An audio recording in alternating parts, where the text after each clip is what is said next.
Va ora in onda Filo Diretto. Buongiorno, a voi la linea. Grazie, buongiorno a tutti gli ascoltatori, un saluto, una buona giornata, un ringraziamento alla regia.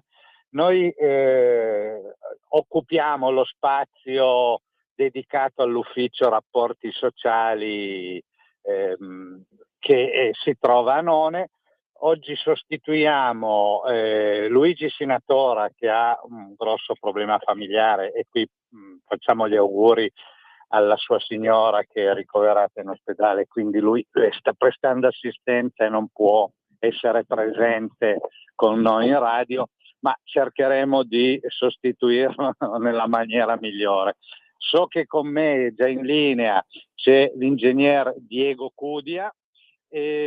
Oltre, tra gli altri temi, parleremo, oltre delle scadenze annuali, fiscali, legali, giuridiche che ci sono in questo periodo, affronteremo un po' il problema di questa dibattuta auto elettrica che con gioie e dolori per i cittadini non ha quello sviluppo, per motivi che l'ingegnere ci darà, non ha quello sviluppo che tutti si aspettavano e soprattutto che l'Europa si aspettava per poter in qualche modo dare un'alternativa ai motori termici in tema di tutela ambientale, tutela dell'ambiente. Questo così non è, abbiamo già evidenziato molti risvolti critici di questo sistema di mobilità elettrica, ma chi meglio di uno che è esperto del settore che potrà approfondire il tema, e se qualche altro argomento verrà alla ribalta in questa trasmissione saremo lieti di affrontarla per poter dare un'informazione corretta agli ascoltatori di questa graditissima radio, che noi ringraziamo sempre per lasciarci questo spazio e poter fare informazione tecnica, giuridica, legale e soprattutto dare un aiuto, che è l'obiettivo di questo nostro ufficio rapporti sociali, a coloro che non sono avvezzi all'uso delle nuove tecnologie e della modernità. Saluto Diego, se in linea gli passerei la parola per un saluto e poi affronteremo appunto gli argomenti e le criticità che incontra la mobilità elettrica di un certo tipo in questo periodo. Ciao Diego. Ciao Arturo, un saluto fraterno a te e ai radioascoltatori. Ho ascoltato con grande piacere la tua intro e mi collego anche con il tuo pensiero per il grande, il caro Luigi Sinatora. Sono qui, siamo con lui, ecco. Quello che hai appena detto è quello che diciamo da tanto tempo, è quello che si affronta oggi più decisamente a livello europeo, se non a livello mondiale. Partiamo un pochino, poi se mi vuoi fare qualche domanda più precisa, ma io voglio solo fare qualche piccolo sottolineare quello che hai appena detto. Effettivamente è così. La mobilità elettrica paventata da tanti come il rimedio alla mobilità tradizionale non ha questo sviluppo, non l'avevamo detto, l'abbiamo previsto ed effettivamente è così. Voi per una serie di tantissime concause che riguardano anche l'ambiente, di cui tu sei anche chiamato in causa, insomma, ecco. Io probabilmente per l'aspetto più tecnologico, industriale, produttivo, ma poi gente come te che gestisce l'ambiente, che in qualche modo è più esperto dell'ambiente, sa bene che se una tecnologia non ha il terreno per sviluppare, e poi soprattutto, come sappiamo tutte e due, non c'è poi l'avvallo di chi gestisce la cosa pubblica, ecco che succede quello che succede. Spero di aver sintetizzato in poche parole quello che hai voluto introdurre. È così Certo, Diego, io entro subito un po' a gamba tesa, poiché il problema della mobilità elettrica non è solo un problema tecnologico o un problema ingegneristico di mobilità, ma a mio giudizio affronta anche un tema sociale, quindi un cambio di sistema per la gente, soprattutto per chi ha un reddito fisso e che quindi deve fare i conti a fine del mese e usa l'automobile non per divertimento o non per farsi vedere, ma come uno strumento di lavoro e che quindi deve fare i conti con quanto costa alla fine del mese una mobilità elettrica rispetto a una mobilità col motore a scoppio o con i motori tradizionali, e che un conto che la gente si fa, no? E quindi uno dei principi affinché una tecnologia attecchisca è quello di essere concorrenziale. La concorrenzialità non è solamente il problema dell'ambiente, perché come diceva un saggio che la fine del mese arriva prima che della fine del mondo, no? E che quindi anche il problema ambientale è importante, ma la gente deve fare i conti con lo stipendio che ha e con la mobilità che può permettersi. C'è stata un'indagine, una statistica, ma noi l'avevamo già ribadito da molto tempo, dove c'è un confronto tra il costo di un chilometro fatto a benzina col gasolio e col GPL e lo stesso chilometro fatto con una auto elettrica con ricarica autonoma, quindi quella fatta in casa, con una ricarica alle colonnine lenta e con una ricarica veloce, e si è visto che la ricarica veloce costa più di 2 volte del costo di un'auto a benzina, e quindi questo per me è uno dei freni allo sviluppo di una mobilità elettrica oltre all'autonomia, ma sono proprio i costi e quel sistema che tu dici di incentivo che lo Stato fornisce, lasciando delle agevolazioni a chi installa colonnine, contribuisce, per cui nelle nostre strade, nelle nostre città, oltre le piste pedonali, le piste ciclabili, abbiamo le aree riservate alla sosta dei veicoli elettrici, quindi questo riduce ulteriormente la disponibilità di posti di parcheggio e di posti auto nelle nostre città, e quindi anche questo non è una propaganda per la diffusione dell'auto elettrica, perché la gente è un po' arrabbiata. Quando arrivi e non trovi parcheggio e vedi magari 20 spazi vuoti o 20 stalli vuoti di colonnine elettriche dove non c'è una macchina, ti dici e ti poni il problema: ma come mai lasciamo installare da tutte le società possibili e immaginabili le colonnine, riservando un'agevolazione, perché poi è un'agevolazione. Io se vado a parcheggiare a Torino, per fare un esempio, pago quasi 2 euro all'ora. Se avessi un'autovettura elettrica ho il posto libero e non pago nulla, quindi c'è anche una diversità di approccio nei confronti degli utenti della strada. Per cui questo per me è un grosso elemento di criticità, perché io da liberista poi ti dico che una tecnologia deve avanzare, deve trovare diffusione perché è competitiva, non perché è incentivata dallo Stato.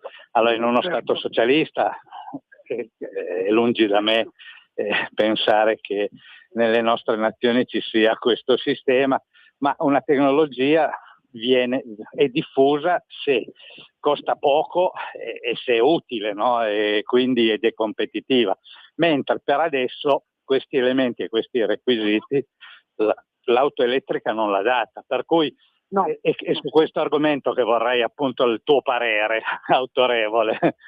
Sì, allora, giustamente una cosa che bisogna ribadire a chi ci ascolta: una tecnologia, quando deve sostituire o comunque si affaccia o comunque in qualche modo cerca di inserirsi nella nostra vita, giustamente è creata per in qualche modo risolvere dei problemi, per cui dei problemi che ci sono prima, perché oggi non si inventa nulla, si cerca di migliorare quello che già abbiamo. Succede anche nel mondo delle case, delle abitazioni, delle strade, eccetera.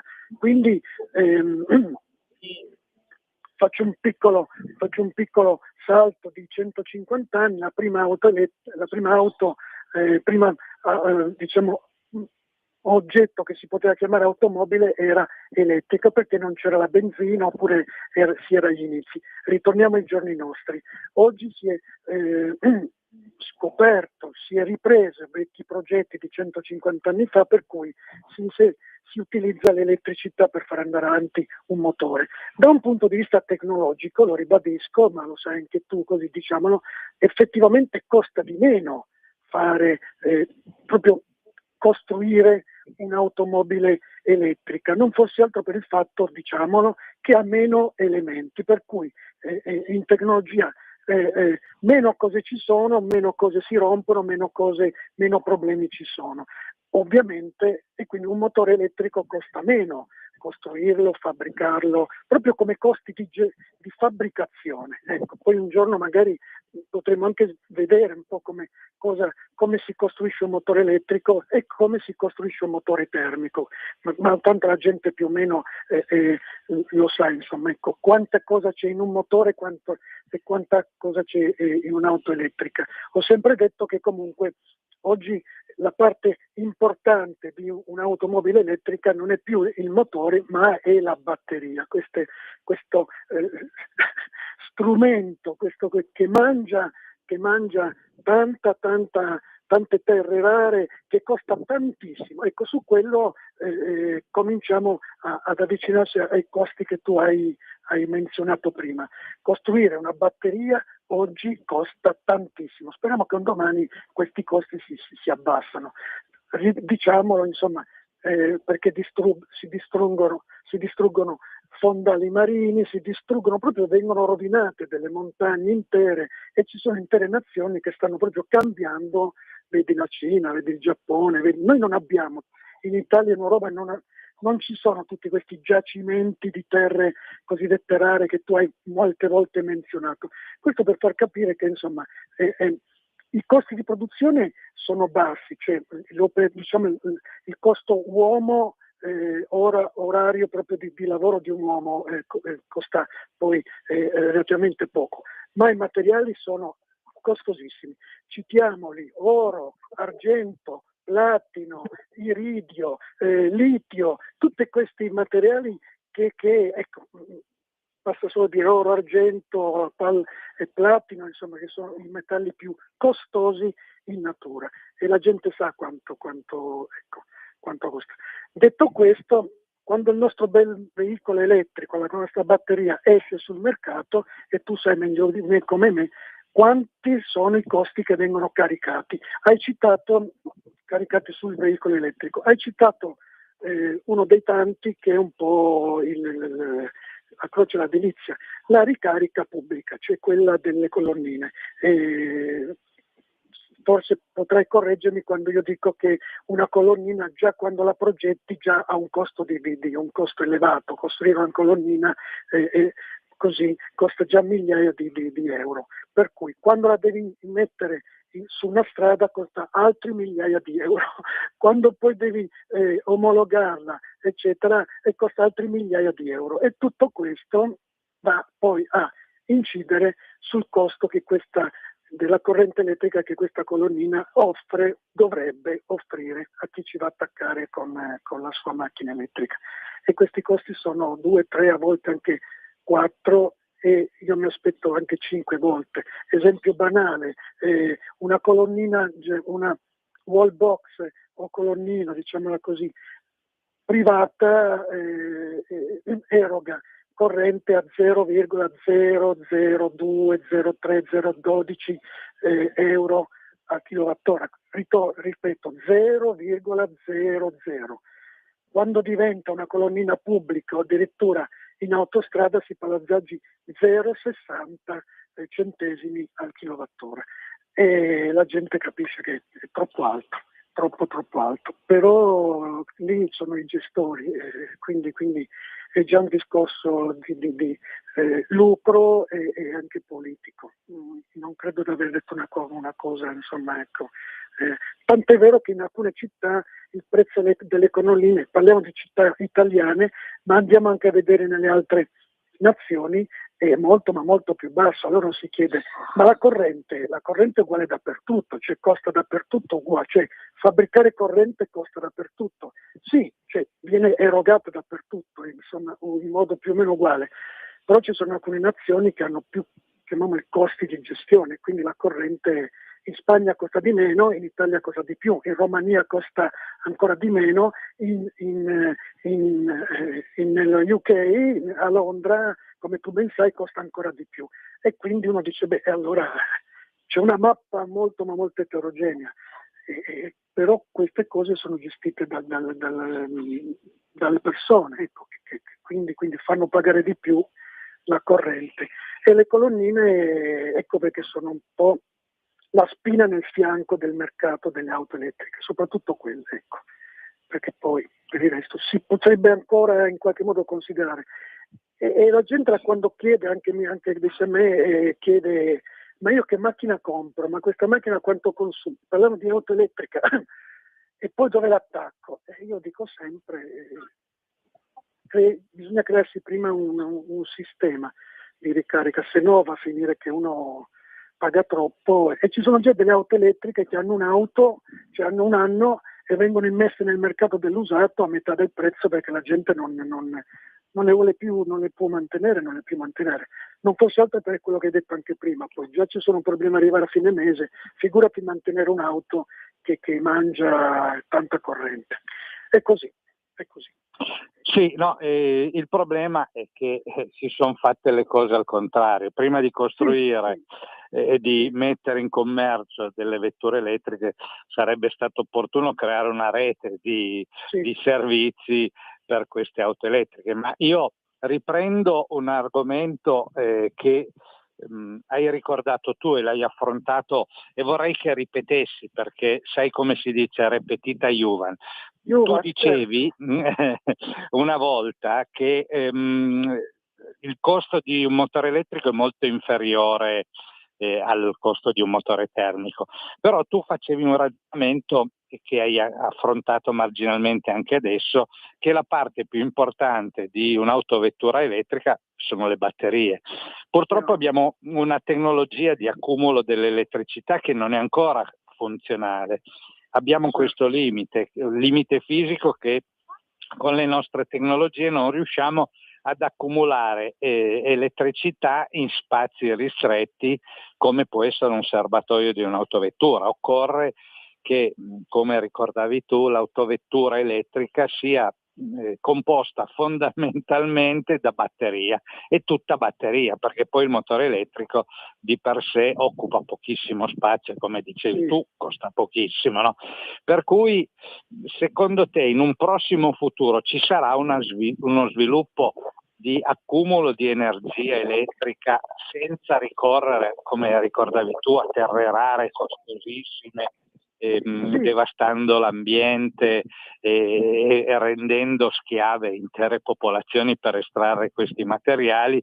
Una tecnologia che riesca ad accumulare energia elettrica in breve tempo, non come la batteria al piombo, che è funzionale ma è utile ma è limitata come utilità in un'autovettura solamente a fornire l'elettricità di spunto per la partenza, e che dura una vita e che si ricarica completamente, mentre tutte le altre batterie hanno un nemico che, oltre a dover necessitare di dimensioni elevate, ma un tempo di ricarica. Non esistono ricariche veloci. È stato scoperto, non so se dico bene, ho letto un articolo dove le ricariche veloci rovinano gli ioni di litio, i cristalli, fa cristallizzare il litio, e più la carica è veloce e più c'è questo problema, riducendo la vita di una batteria. E come dicevi tu, il costo di un'automobile elettrica è principalmente il costo delle batterie, capisci che se questo elemento si rovina molto più in fretta, occorrerà sostituirlo e a un certo punto rimane un bidone vuoto, rimane un motore elettrico con una batteria fuori uso, inutilizzabile e inservibile. Quindi io ti chiedo, secondo le tue conoscenze, le tue esperienze, le tue informazioni, se questi due grossi problemi che ha l'autovettura elettrica, e a mio giudizio ed è per quello che non ha una diffusione, il tempo di ricarica e il costo e la dimensione delle batterie sarà risolvibile a breve, oppure dovranno trascorrere altri anni e quindi l'autovettura elettrica si manterrà a galla solo perché è incentivata o meno? Ti pongo questo problema, so che è un grosso problema, però tu che sei un esperto e questa materia la conosci approfonditamente, molto meglio di noi, magari ci dai uno scenario di sviluppo del prossimo futuro sull'auto elettrica. Sì, allora l'approccio giustamente noi cerchiamo di fare con la ricarica delle auto elettriche come con la stessa forma mentis come con il pieno di benzina o di carburante, cioè noi siamo abituati ad andare in un posto dove apriamo il serbatoio, mettiamo una pompa e ci immette dentro in pochi secondi, in pochi minuti del carburante che poi viene bruciato dentro, e poi chiudiamo e salviamo e ci andiamo. Tutto questo in pochi minuti. Per cui non riusciamo neanche a quantificare questa cosa. Con un elemento che ha bisogno di immagazzinare, diciamo, sto cercando le parole più semplici perché chiunque possa capire, immagazzinare della energia, la cosa si complica, per cui entrano in gioco delle reazioni chimiche e anche fisiche, mentre carichiamo, ecco. Per cui è un po' come se noi dovessimo mangiare prima e poi andare a fare una corsa. Allora dobbiamo mangiare, mangiamo leggeri perché dobbiamo fare una corsa. Se mangiamo troppo e siamo pesanti, non facciamo più la corsa perché siamo pesanti e non rendiamo bene. Allora mangiamo poco e abbiamo bisogno di rifornirci e magari strada facendo. Questa è un po' una legge anche della natura. Però possiamo anche in qualche modo alimentarci mentre facciamo la corsa. Però scusami Diego, ti chiedo un'interruzione che dalla regia devono mandare la pubblicità. 5 secondi, poi riprendi perché è interessantissimo. A voi regia. Nei fine settimana riascolta i tuoi programmi preferiti. Domenica aspettati il meglio sui canali di Radio Libertà. Semplicemente la tua radio. Lo amiamo perché ci offre sempre le cose più buone e naturali. Linea Alberto Acerbis! Cari amici di Radio Libertà, cari ascoltatori, buongiorno. Io sono Gaia Acerbis e devo dirvi la verità, devo dirvi che io quest'oggi sono un po' emozionata perché è il mio primo e vero collegamento. Il mio papà Alberto, che molti di voi sono sicura già conosceranno, mi ha detto: Gaia, mi raccomando, fai una bella offerta ai nostri amici di Radio Libertà. Quindi scusatemi in anticipo se non sarò brava come lui, però ci provo e vi parlo del nostro olio Acerbis. Olio Acerbis è un olio extravergine di oliva 100% italiano da olive italiane certificate all'origine estratto a freddo. E pensate che proprio in questi giorni stiamo imbottigliando come ogni mattina sulle sponde del lago di Garda l'olio nuovo. E la mia offerta per voi questa mattina è proprio questa: olio nuovo al prezzo vecchio. 6 bottiglie da 1 litro, 84 euro con trasporto gratuito in tutta Italia. Ricordo che olio Acerbis, oltre a far bene alla salute, è un olio che non copre i piatti ma li accompagna e vi fa riscoprire i sapori semplici di una volta. Per ordinare potete chiamare il numero 030 68 40 408 oppure andare sul nostro sito www.olioacerbis.it. www.olioacerbis.com.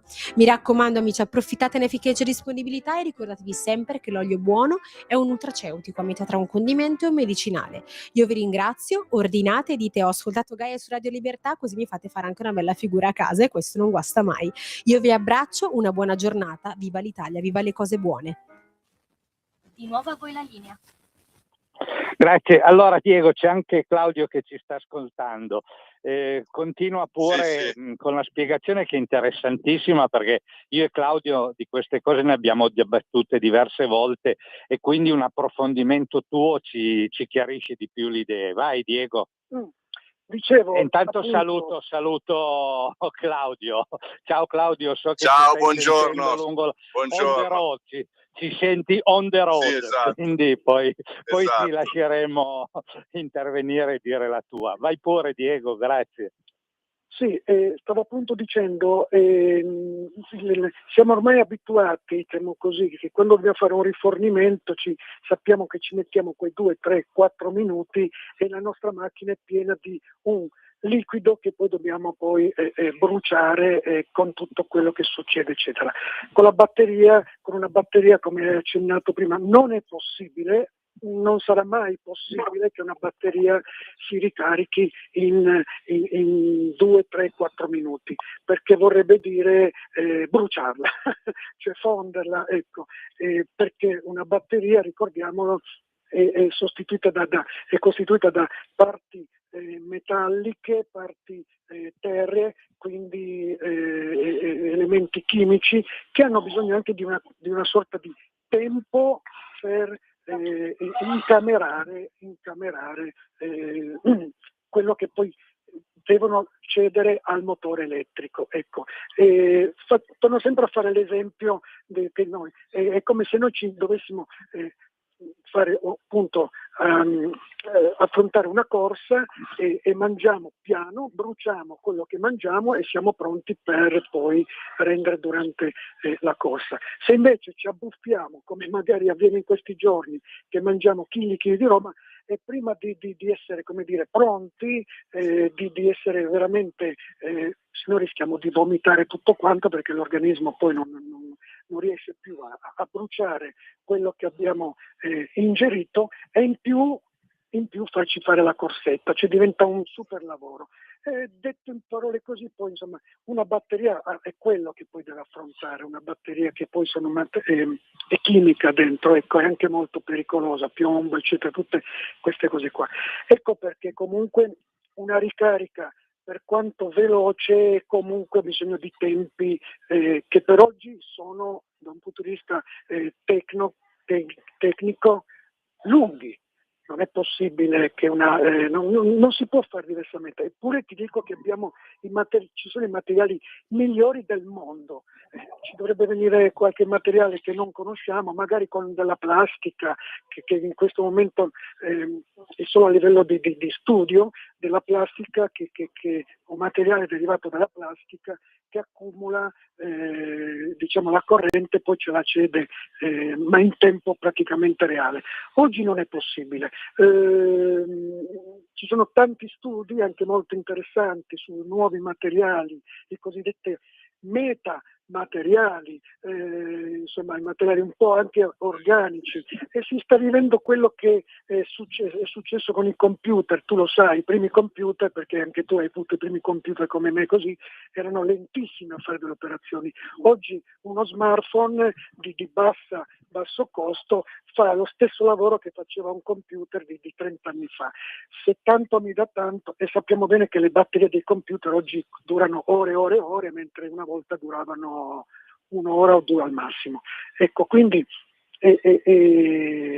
per cui non mi chiedevi più o meno così, i tempi sono ancora lunghi, ecco, si fa prima a trovare dei materiali che accumulino corrente, dei materiali nuovi, perché comunque la fantasia e la creatività ingegneristica in questo momento è al top, è al massimo, computer che ci permettono anche di fare dei calcoli in tempo reale, se usare per esempio dei metamateriali, poi dei materiali semi organici, insomma potremmo parlarne per ore di cosa si usa per cercare di immagazzinare corrente elettrica, anche il sale da cucina, l'ho detto una volta, insomma, ecco, e soprattutto materiali che sono poi a basso costo e non sono preziosi come le terre rare o i metalli nobili, ecco.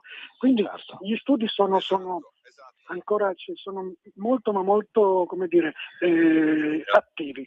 Una soluzione, che poi lascio la parola così, una soluzione che sarebbe quella, per quanto riguarda i rifornimenti, di fare i ricambi in tempo reale delle batterie. Cioè io arrivo con la mia macchina, cioè a dire, arrivo con la mia macchina che scarica, vado in un posto dove ho una batteria nuova, me la mettono in tempo reale al posto di quella scarica e io giro con la batteria nuova. Lo facciamo con degli scooter, e quindi dove il peso potenza, dove il costo è abbastanza contenuto. Però capisci bene, Arturo, che quando queste cose riguardano automobili che devono percorrere centinaia di chilometri, camion, pullman, elettrici, eccetera, le batterie diventano pesanti e quindi cambiarle in tempo reale diventa molto molto oneroso. Potrebbe essere una soluzione, cioè, perché le batterie alla fine sono l'energia, cioè la corrente poi la porti in giro così, con una batteria che ti porti in giro, ecco, per cui vedi per esempio le radio, i computer, eccetera. Una soluzione potrebbe essere quella del cambio istantaneo delle batterie, cioè come vai a cambiare, ripeto, le gomme, cambi anche la batteria scarica, però in questo caso io dico sempre, è una proposta che ho fatto agli altri costruttori, le batterie non dovrebbero costare niente, perché comunque sono di tutti, cioè la mia batteria, faccio un esempio, della mia auto elettrica è scarica, vado dal benzinaio che la mette sotto carica, arrivi tu il giorno dopo, prendi la batteria che usavo io il giorno prima e vai in giro con la tua macchina elettrica, magari pagherai solo un Torniamo servizio. alle vecchie stazioni delle diligenze, Voilà. dove si cambiavano i cavalli, ma la Bravo, diligenza era bravo. questa. E io Adesso ho usato proprio quel termine lì, quando ho parlato di sostituzione ho usato proprio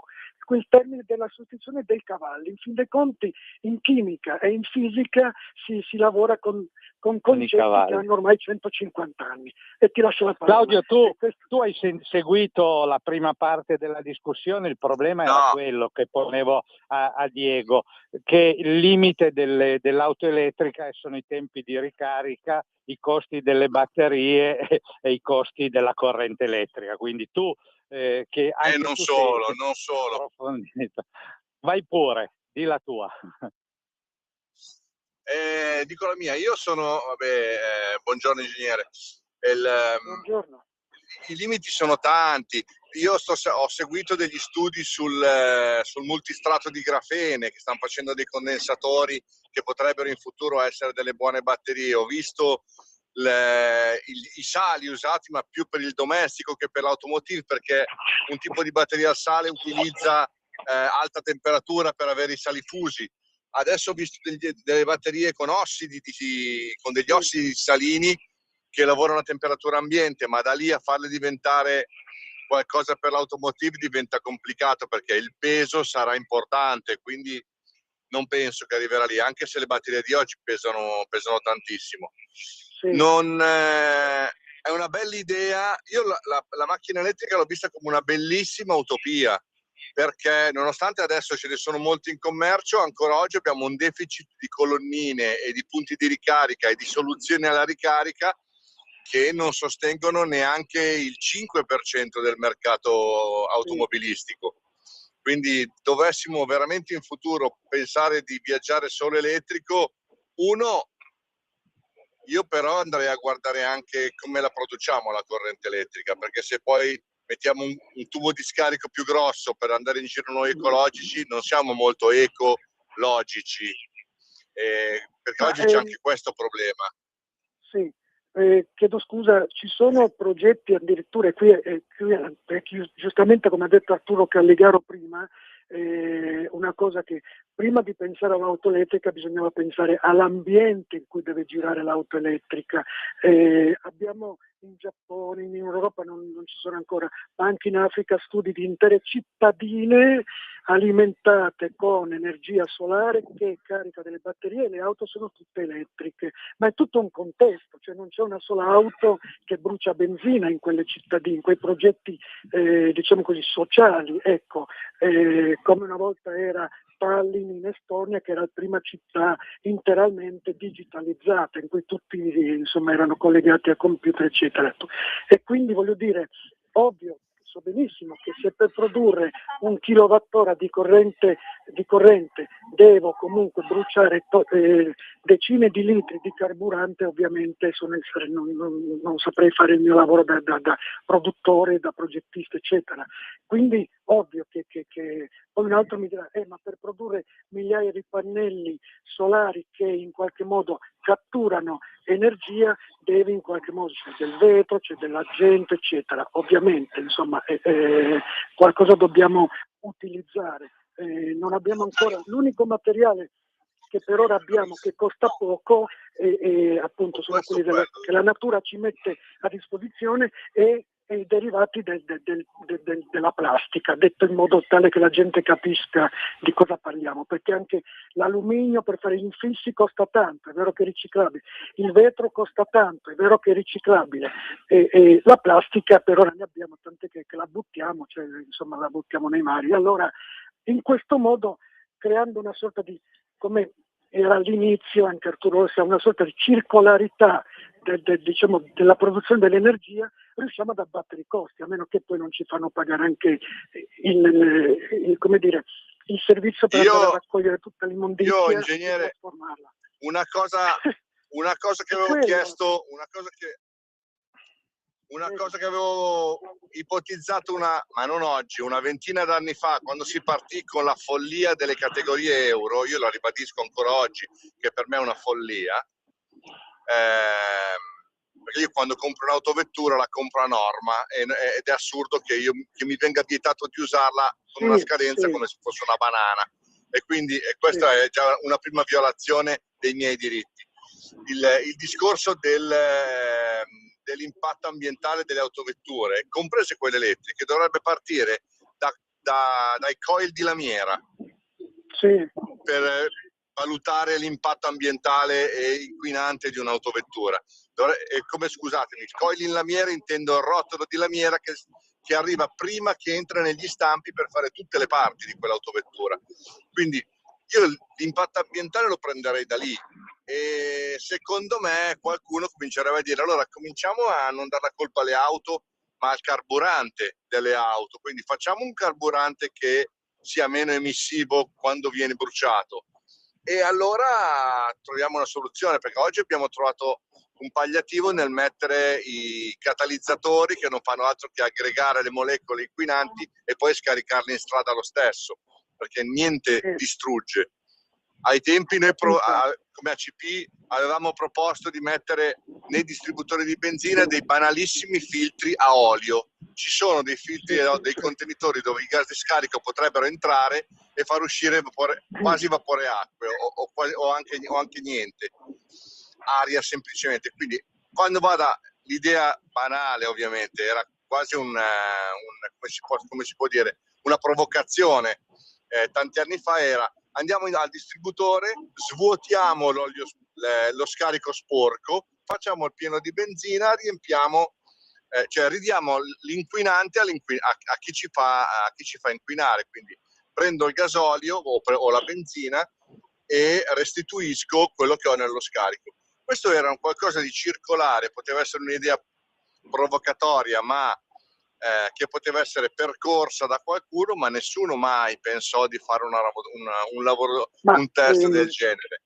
Certo, ovviamente dunque prima si parlava di parto dal rotolo di lamiera, in tecnologia prima del rotolo di lamiera c'è proprio, come dire, la base, quindi oggi per me le basi della tecnologia sono i materiali, l'ho detto papale perché sono di base un ambientalista, così e perché comunque in natura nulla si crea, nulla si distrugge, ma tutto si trasforma. Questa è la prima regola che chi fa, ma anche chi fa edilizia e chi si occupa di edilizia come il nostro bravo Arturo Calligaro sa, è la prima cosa che viene insegnata a chi, ma dovrebbero dirlo a tutti quanti, ecco.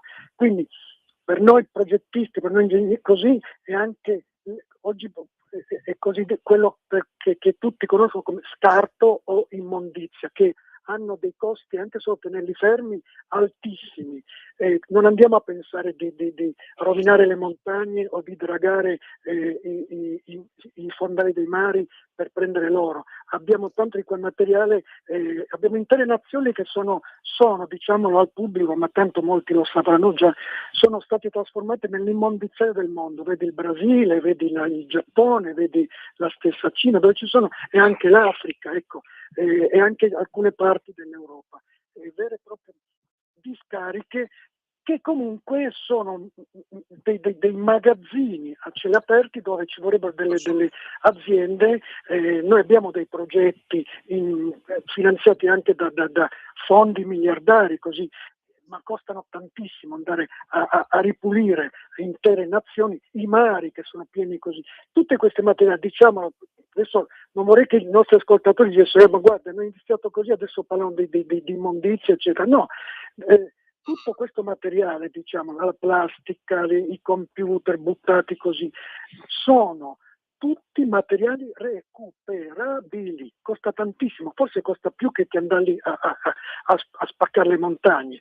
Però l'abbiamo fatta noi, cioè la maggior parte l'abbiamo fatta noi quell'immondizia, ora bisogna recuperarla. E lì ci sono tonnellate di oro, argento, plastiche nobili, anche materiali, eccetera. Perché sono dei numeri altissimi.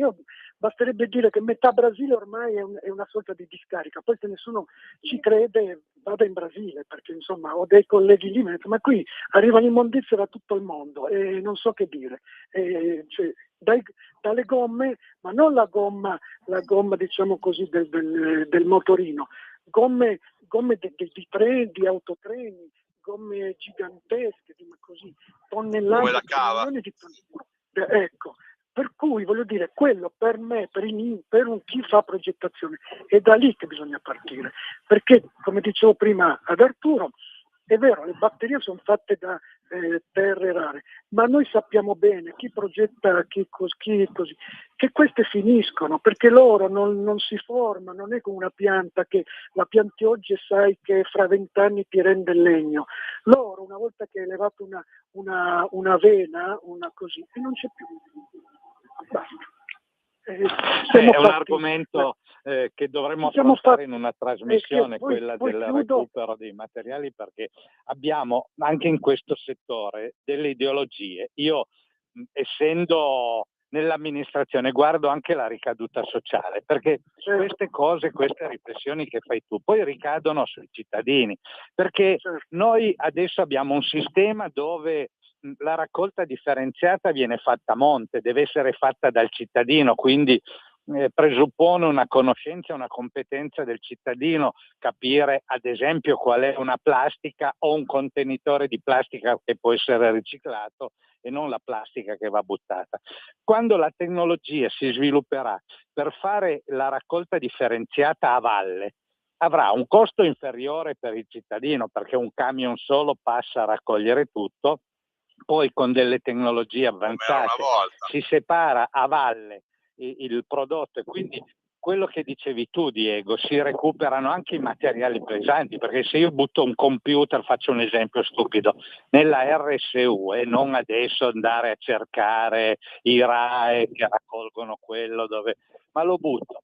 E a valle c'è una tecnologia e delle attrezzature che mi consentano di andare a recuperare i materiali, recupero molto di più che non il cittadino che deve fare magari 20 chilometri per andare a portare un computer obsoleto da buttare via in un centro di raccolta, quindi devi metterci la benzina, il tempo e quant'altro. E molta gente che non ha tempo. Tu immagina i problemi appunto del riciclo e dell'ambiente collegati sia all'autovettura elettrica ma nelle nostre città, dove la vecchietta che vive in 45 metri quadrati che è costretta a tenere il contenitore dell'umido, dell'organico, della plastica, del secco, del vetro di un colore, le pile e magari l'olio esausto. In quei 45 metri quadrati non ci sta più, quindi ho torto collo che butta tutto assieme e quindi incentiva quel processo che dici tu, che non si differenzia più, non si incenerisce, perché anche l'incenerimento è una tecnologia che riduce solo le dimensioni del rifiuto. Esistono altre tecnologie che non sono l'incenerimento, che viaggiano a temperatura, parlo la pirolisi ad esempio, che ha una tecnologia a temperature molto più basse, anziché avere un residuo da 100 passare al 5%, arriva al 13%, ma è meno impattante. Quindi anche questa è una trasmissione che ha nella nostra trasmissione dei rapporti sociali una ricaduta sui costi della gente, che magari, se ne avete voglia, una delle prossime settimane affronteremo tutti e tre, perché voi avete delle esperienze che io non ho. Io ho una visione diversa, che è quella del cittadino che tutti i giorni deve fare i conti o con l'autovettura elettrica o con la raccolta dei rifiuti, e quindi sarebbe interessante affrontarla noi tre questo argomento. Cosa ne dici, Claudio? Ma molto volentieri. Tra i progetti che mi sono capitati, che ho sviluppato, ci sono anche questo tipo di tecnologie. Noi siamo arrivati al 3% sull'organico come rifiuto, e quello che esce è un fertilizzante, lavoriamo a 3000 gradi e non è una pirolisi, è una tecnologia che però non vuole nessuno perché fa paura.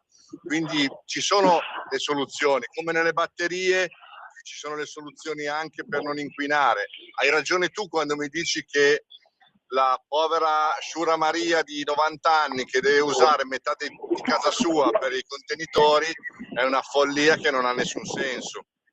È lo Stato che scarica sui cittadini una sua mancanza, anche perché all'inizio anche la differenziata ci era stata venduta come risparmieremo un sacco di soldi, risparmieremo tutti, risparmieremo soldi, ci costerà di meno, invece ci costa il triplo, quindi ci costa il triplo più i fastidi. E anche c'è il paradosso: io per buttare un RAE, per non inquinare, devo prendere la macchina e andarci in macchina, quindi inquino. Sono tutti questi paradossi che se uno unisce i puntini si arrabbia. Io lo vedo, parlavate del Brasile, io ci vivo parte della mia vita in Brasile e vedo che là fanno una raccolta unica, poi hanno una separazione manuale dove si può, e il resto va in incenerimento. Si svilupperà anche quel settore, produrranno ancora energia con quello, trasformeranno rifiuti in energia. Bene, l'importante è che lo fanno inquinando il meno possibile. Territori come il Brasile, vederli passare all'elettrico mi sembra una grande fantasia, non percorribile, ma almeno nei prossimi 30 anni. L'Europa sta imponendo una cosa, e questo è il primo sbaglio, perché non si è mai visto nella nostra storia, negli ultimi 200 anni o anche più, un cambiamento imposto. I cambiamenti arrivano perché la popolazione, perché la gente ne vede la comodità, non perché gli viene imposta per legge. Quindi il fatto che l'elettrico sia stato imposto c'ha qualcosa che non va, perché tutti sarebbero passati all'elettrico se fosse stato conveniente, ma non è conveniente né per prezzo, né per comodità, né per chilometraggio, e ne pagheremo le conseguenze, perché ne stiamo già pagando con la chiusura del settore automotive che abbiamo regalato alla Cina e con tutto l'indotto che non abbiamo più. Quindi siamo diventati quello che voleva l'Europa, dei consumatori, non dei produttori. Io inorridisco, e Arturo, qui è una cosa che vedi anche tu, ne abbiamo già parlato tempo fa, quando si festeggia che uno stabilimento Fiat a Torino diventa un grande centro commerciale. Io inorridisco, perché quel posto lì, da produrre qualcosa, diventa un centro dove tutti vanno a comprare. È cambiato il mondo in quella zona e la gente festeggia. Arturo, bisogna far ragionare un po' le persone, no? Certo.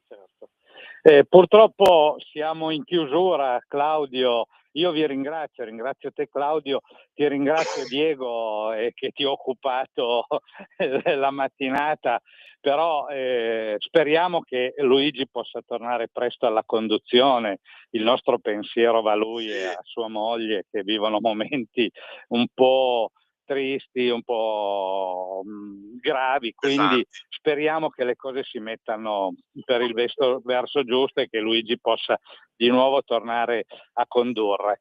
Nel frattempo io non so come ringraziarvi per la vostra disponibilità e il tempo che ci avete dedicato e per le informazioni che date, per la vostra competenza, che possano magari far riflettere quello che diceva Claudio, le persone, e con le informazioni di Diego.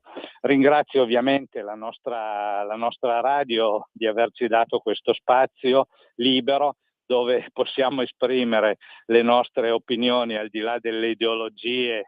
La tecnologia e la scienza non consente ideologie, perché finisce che poi queste ideologie gravano sulle tasche dei cittadini, perché quello che dicevi tu, la chiusura di stabilimenti e la trasformazione in centri commerciali, alla fine della fiera va a toccare poi la parte sociale della nostra società.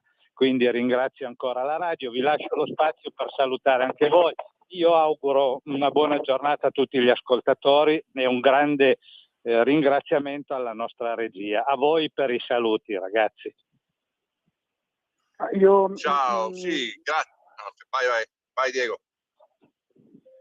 Io voglio solo dire un'ultima cosa ai nostri gentili radioascoltatori, di non sentirsi in colpa se non possono comprarsi le auto elettriche. Ci sarà un momento in cui si potrà fare.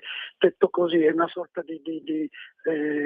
ma non perché voglio spingere l'acquisto di auto elettriche, perché ci sono altre cose più importanti prima. La salute innanzitutto. Un pensiero al caro Luigi Sinatore e un saluto a tutti, buone feste, alla prossima. Sì, buon fine anno, passate tutti in buone feste, un abbraccio forte a Luigi. Io continuo il mio viaggio direzione Bulgaria, sono in Slovenia in questo momento e ci sentiamo alla prossima. A te regia.